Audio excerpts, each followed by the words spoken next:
Hello and welcome back to the Middling Along podcast. My guest today is Victoria Tomlinson. She's the Chief Executive and founder of Next Up, which she launched in 2018 at the age of 63 to help businesses and their employees use the skills and talent of the 50 plus generation in new ways before and after retirement. Former director at EY, she's also a best-selling author, international speaker on unretirement, personal branding and using LinkedIn strategically, as well as on leadership and women on boards. She mentors chief executives and directors, startup businesses and ex-offenders, and she's on a mission to combat age discrimination and get society and employers to value and invest in 50 plus employees, using their skills to create the workforce of the future. Welcome to the podcast, Victoria. Not at all, Emma. It's a bit of a long intro, that, isn't it? But as you get older, it gets longer, doesn't it? That's only a good thing. And trust me, it's not the longest one I've ever had to read out. So it's fine. Some of them have very kind of long, complicated words in too, if they're medical or scientific people. So that was pretty easy as intros go. But can you start off by telling us a little bit more about Next Up? How did it come into being? And has its sort of purpose evolved over time since you launched 6 years ago now? Yes. So you mentioned about being director of EY, and then I had a comms business for 30 years. And I was very early into digital. I went out to Dubai, and I had started, that was sort of in the recession, looking for new markets. And I'd started doing personal branding and helping individuals with their LinkedIn. And kind of doing a review of the business, we realized that we were working with a lot of individuals who were being sent to us.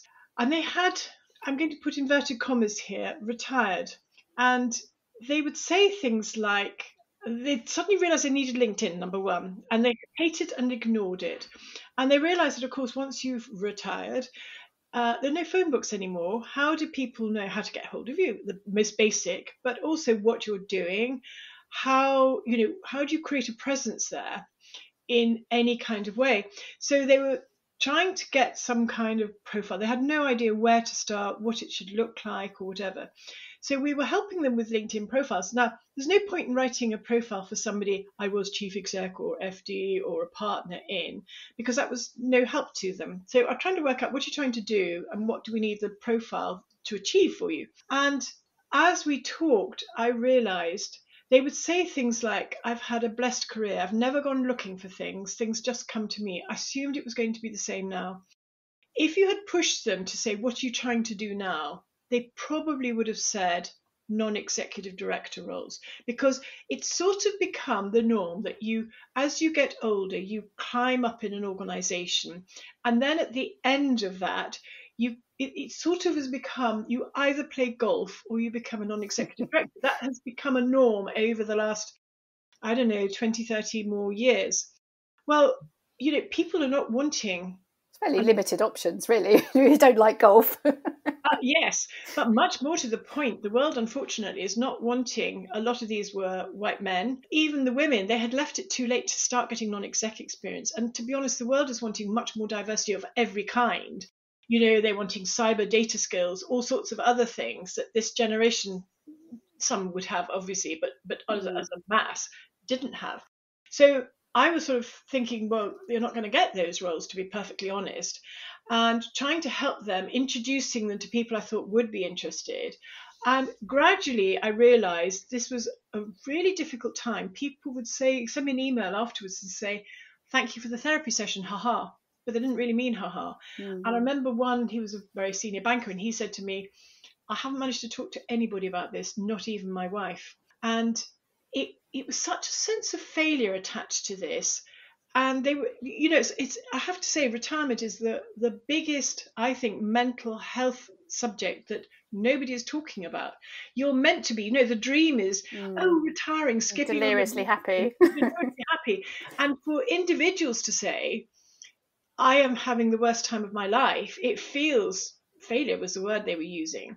And I used the grief curve to explain to somebody what he was going through. And I've said, you have lost overnight your identity, your sense of purpose, your network of people. You don't realize to what extent work provides a massive daily contact with people. Even with COVID, you're online with them and things.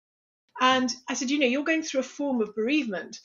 And he said, this would have been really helpful to have understood that process, and that it's not just me, it is a process.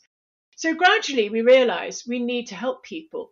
Now, the big challenge for us has been who pays for this. So I was working with some pretty senior, successful people who could afford. But to try and go out to a mass market, because the issues, doesn't matter who you've been, frankly, the issues are the same for everyone. And I'm not saying everybody, some people retire blissful, couldn't wait. But I think even they at some point go, is this it for the rest of my life? We're living to 100. There's 100-year life is known phrase. If you're going to live to 100, you can be retired longer than you worked. So a lot of time there.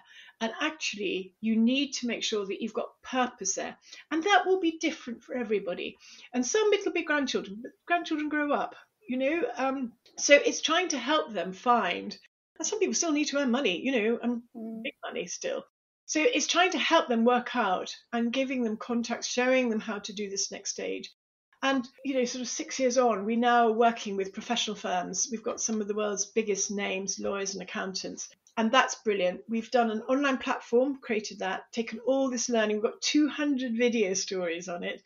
And all this sort of learning, people love it. I think it's actually almost too long. I'm having to think about this because people get a bit overwhelmed. But it's been tested by a major bank and they loved it.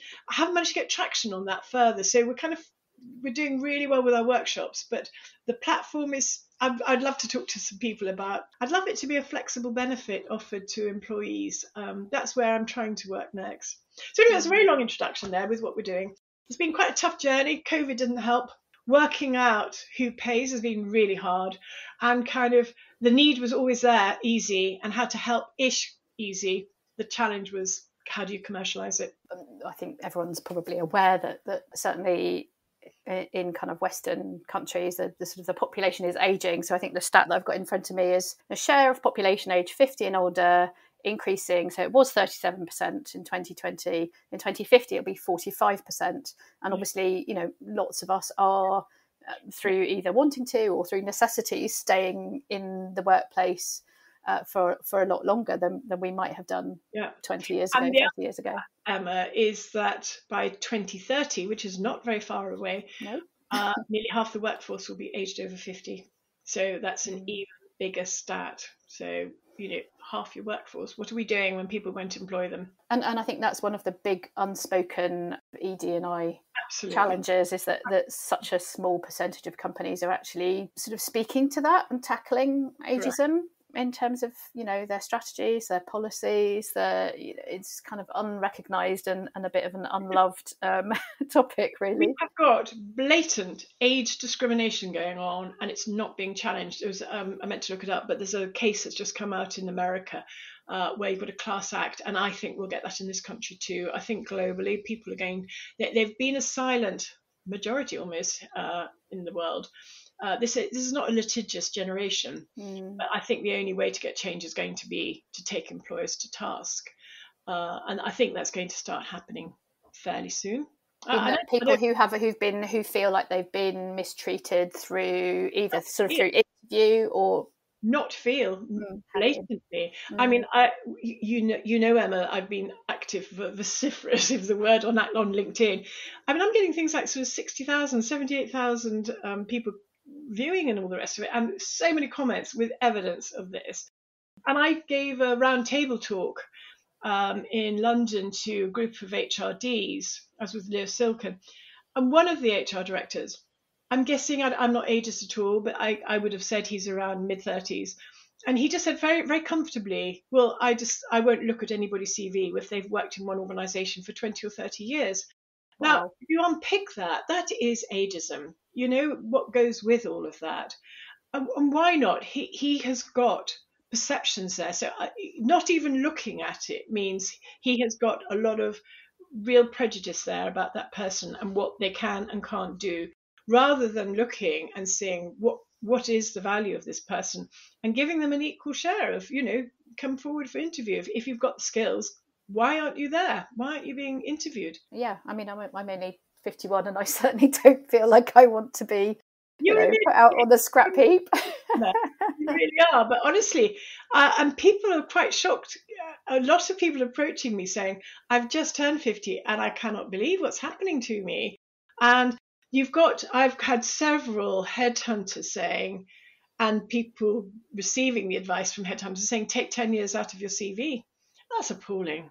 That's valuable experience that they've had. And actually, the thing about this generation, my generation, if you like, but younger as well, they've been through several recessions. They've been through a COVID. It may not have looked the same as COVID, but I've had my business wiped out overnight because of the recession back in the 90s. You know what you have to do, and you're resilient. There's a lot of skill there that we should be tapping into to help. So what are some of the organisations that you're working with, that kind of get this? What kinds of things are they doing other than kind of working with yourselves? I mean, we're mostly working with professional firms at the moment, but I did some research for one corporate, and they asked us to go and research and put together a piece on what makes a great workplace for the 50 plus generation. I thought, wow, fantastic. And the companies that we found, the corporates that we found that were really doing things well, there's a B&Q that everybody is well aware of, but it's kind of almost old hat now. But we found Unilever has got a really interesting, they call it U-Work, where they give employees a basic contract and with basic benefits, pension, health, sick pay, etc. And then you can contract on individual basis to do, say, a day's shift or a 6-month project. And you get the additional top-up benefits along with that. So I thought that was very imaginative, because one of the things about this generation is they actually want to work a lot more flexibly for quite a lot of reasons, often for that sandwich. The midlife collision is the fabulous term. Fuller's Brewery is brilliant with what they're doing, and they have found recruiting, because they had, like all hospitality, massive skill shortages, and they've gone out, they're working with Restless, which is helping employers to recruit the older, I mean, it's not very difficult to recruit the older generation, I'll tell you, but anyway, they're doing this really well. Lloyds Bank, they're doing a lot that I think is very good. They're trying very hard. They would be the first to say it's not all perfect. And I think everybody would say that. And then I'm working with a social enterprise in Leeds. I had a catch up last week, and Dawn, who's the chief exec, they've been going 20 years, and they are in an area of Leeds that's not particularly prosperous. And they took an old school building and they've turned it into a real hub for the community. And she was saying that since COVID, they used to have catering was 10% of the business, and now it's external catering is 30% and growing. And she said, actually, we're finding that the 50 plus generation are amazing. And they've taken on an ex-policeman who's 70. And she said, he's our best salesman. So when he's a driver and goes and delivers the catering, and he just chats to people, and he's just really good at sort of saying, oh, if you come to us for your catering, we're all ethically sourced, we're locally sourced, you're helping female entrepreneurs in Leeds. It's absolutely a fantastic story. But he just kind of is really natural, and he's not having to be a salesman. What I'm hearing time and again, a lot of small businesses, some of this is just, they haven't gone out to recruit the 50 plus, but as they're doing this, they're finding, actually, my older generation, they're loyal. They're not looking to change jobs every 5 minutes. They have a really good work ethic. And actually, they're just really good employees. And they're not necessarily thrusting to kind of climb. They've had a career very often, and they're very happy to do a really good job and be part of a team. And they're just great employees, basically. Is some of this about organisations kind of getting better at making those sort of multi-generational workforces gel together? Because is it 5 generations now in the workplace? Yeah, 5, and it's talked about 7 not very far away. I'm not sure I'm seeing masses of great practice, if I'm perfectly honest. It's interesting. We on our workshops, that we run these workshops for partners kind of maybe 5 to 2 years out from retirement, unretirement we call it. And part of it, we're having to give them the truth that you're probably not going to get things like non-exec director roles, or it's really hard to get. And everybody wants to be a coach. It's all very competitive. But there's a whole world out there who would love your help. And we bring in tech and social entrepreneurs for them to mentor for an hour. And what we're saying to them is, you have got amazing transferable skills. And the buzz in the room, and they're not always very young, the tech entrepreneurs, you have got older ones as well, but there's such respect for what both can bring. And the partners at the end, they say, I just in awe of what these younger and others are doing. They're taking a lot of risks and they're full of admiration for them. And the younger generations are saying the partners, they have no idea how much value they have. They've seen this before. They've got contacts to die for. And I just feel like we're not tapping into this experience of, it doesn't matter. You don't have to be a partner in a law firm to have that experience. And I often say, if you went into a school and you had a dinner lady there, she's got masses of experience about littlies in the playground. Who's the bully? Who's the one who's needing a cuddle? We all build such a skill set over our lifetime of working. We are just throwing that away when we have got skill shortages, and society desperately needs a lot of people to come and help them. So I just don't understand. I caught up with an HR director. She was of a FTSE 100. And I said to her, I cannot understand. There is such a skill shortage, and yet employers won't employ the 50 plus generation. What on earth is going on? And she said, Victoria, I think it's just too hard. And I'm sorry, I do not know. Of all the challenges out there in today's... What is so effing hard about recruiting fantastic people who are looking for work? I mean, we've got Jeremy Hunt last year going on about, we need the 50 plus to get off the golf course and back to work. They would love nothing more. And actually, let's hope whoever the new government is, it's a voting day today, whoever the new government is, please can we see this as a real asset for the country and help make this work better? It's ridiculous. So obviously some of the onus is on organisations themselves, but in terms of what we, I guess, can do as individuals to make ourselves more employable, I guess that's slightly, some people will come at this at sort of slightly different angles. If they're in a job, if they have experienced redundancy, if they've sort of taken some time out, so there will be different things. But is it particularly tech skills that are sort of holding people back? Partly perception, but partly tech skills. And I think there's a danger for older generations to go, oh, I don't do tech. And of course they can. So I think there's a kind of a being seen to be confident and being. I'm on World Digital Advisory Board, and we're all about getting more diversity. I'm there to try and get older generations into tech, so that we've got tech teams that have got a real mix, real diversity of people designing our products and services, because so many are not fit for purpose because you've got narrow groups of people designing them. They cannot possibly understand what an old lady is wanting with, big finger, clumsy fingers on phone. Oh, just case in point, my dad tried to sort something out with his car insurance online, and I don't know what to do. This is it's too confusing. So I think there is something here, and employers are quick to say, oh, they don't have tech skills. Well, you didn't invest. You did not spot what was happening with the world. I've seen this sitting on boards and things. My generation has been really bad at owning the tech agenda in their organisations. They delegated it to IT. I saw it with social media. I could not get them to engage to own what was going on and the risks and the opportunities they were missing. So they haven't owned it. So actually, I still think there's a kind of duty of care that you should be making sure your employees are invested in, of every age. But going back to what the individuals can do, I mean, there are so many free courses now. I would say absolutely AI to get into. And you know what? AI learns from watching and having it things corrected. So AI does not just happen as, oh, it's AI there. You program AI to learn from something or other, and then you look at what it's doing and go, whoa, I haven't got this right. And actually, in fact, somebody said to me, last week, Louise said to me, when we do focus groups, we're finding that the older generation are much better at understanding AI and where we need to focus, getting its kind of tweaked and revised and refined. So there is a huge thing here, an opportunity for the experienced generation to become AI savvy and use their experience on the products and services we're developing. I would definitely say data's huge, data and cyber risks and things. if you can get in, it's not rocket science, and there are masses of free courses around. And don't think you've got to get the younger generation to teach you. You don't. You are really able to do all of this. So I would get into that.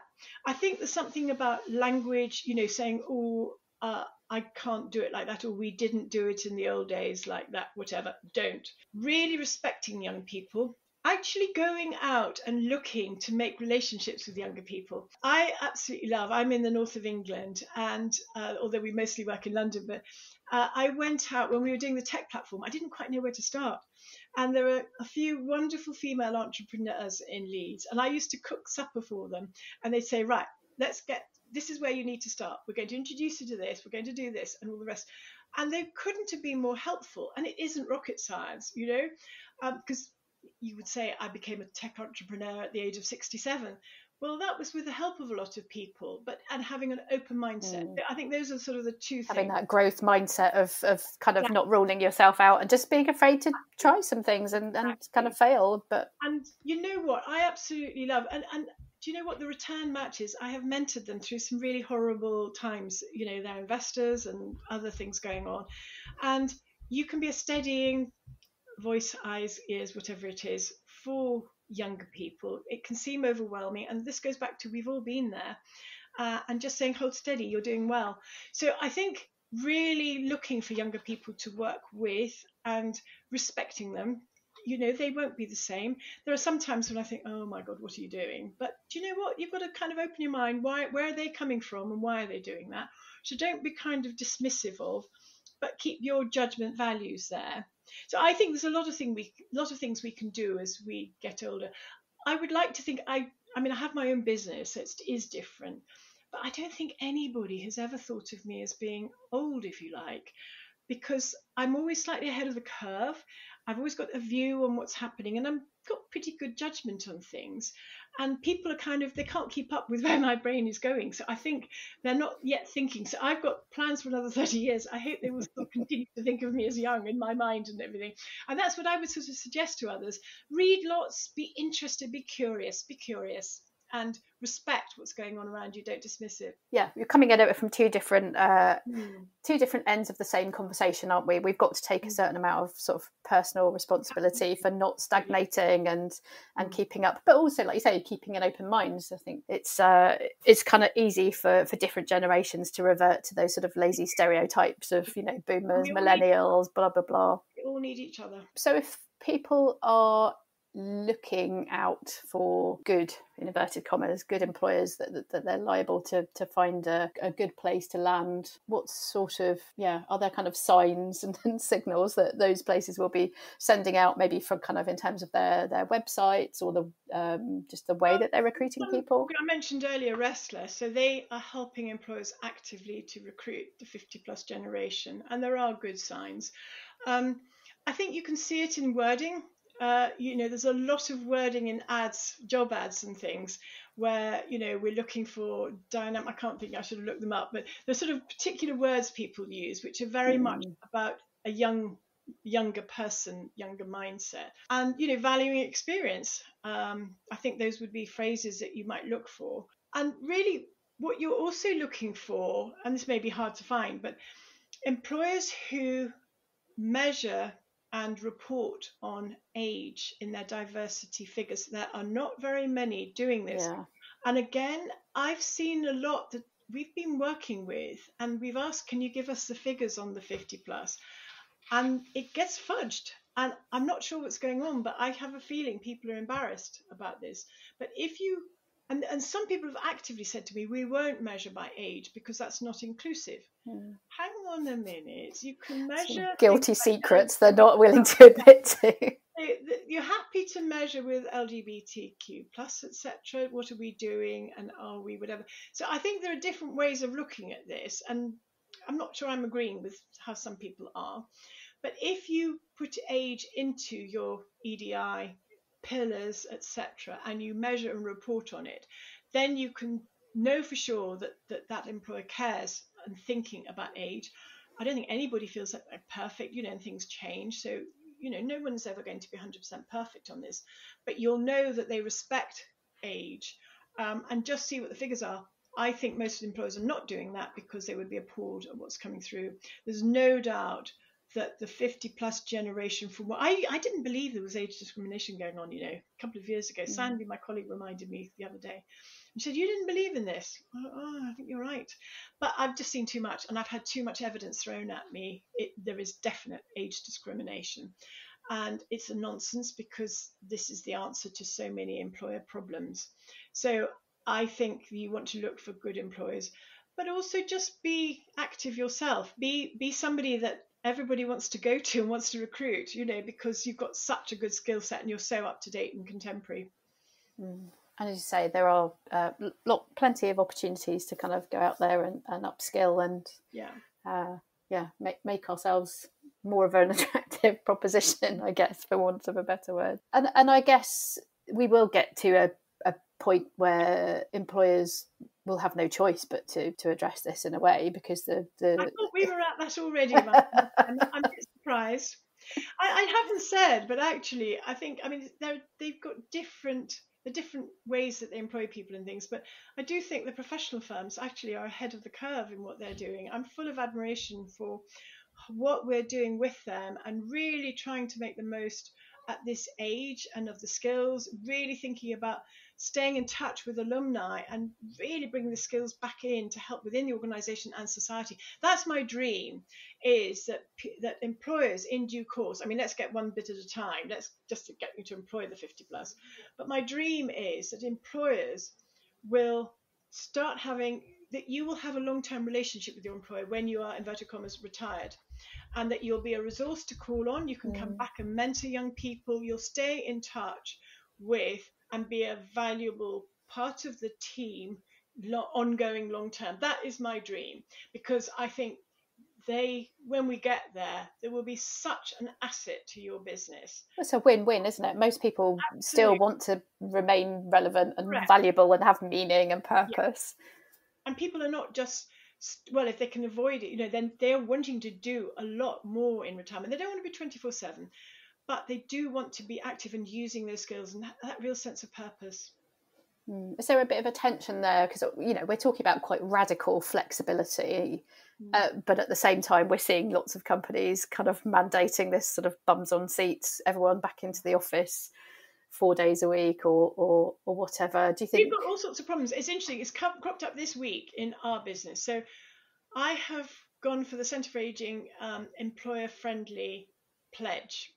And I am employing, and I'm going for inverted commas again, probably 50 plus people. We are a small business, but working with 50 plus people. Some of it is helping us pro bono, but I am paying people and decent money when they're doing projects that we can charge clients for. We are hitting masses of problems around the whole HMRC employment law on all of this. We just spent an hour with our lawyers yesterday, and we've got people who they are 60 plus, they want to work, they want to be paid, they don't want to set up a company, and they only want to do bits. So in order to do that, you have to have 3 clients or you're seen as being the employer. This is not working for this generation at all. So I think I may be onto a mission to be campaigning that 55 plus, you've got different legislation of what counts as an employee, because the whole thing is a nightmare, frankly. And I am employing people, and I am employing them the way they want to be employed. They don't want to be an employee. They want to be in control of their time, and they want to work with us to agree, I'll do this, I don't want to do that. So it's not an employee relationship. So I think there's lots to be done in this space. I'm realising as of this week, it's a nightmare. Well, as you say, hopefully by the time this comes out, we'll have a change of the guard. Government, they will be willing to get stuck in. Well, that seems like a good a place as any to kind of for us to finish up, and who knows what the next couple of days will bring. Well, I'm sure we'll all be everybody. Let's hope we can have a fresh, good start and really make some differences here for the future. Yeah, Victoria, thank you so much. It was absolutely lovely chatting to you. Thank you. You've been listening to the Middling Along podcast. Do remember to subscribe to be notified when our next episode is live. And why not visit the blog at www.middlingalong.com to sign up to my newsletter as well. I do hope you enjoyed listening today. If you did, I'd be really grateful if you would consider leaving a short review, as that helps people find the podcast and helps get it noticed. Hope you can join us next time. Goodbye for now.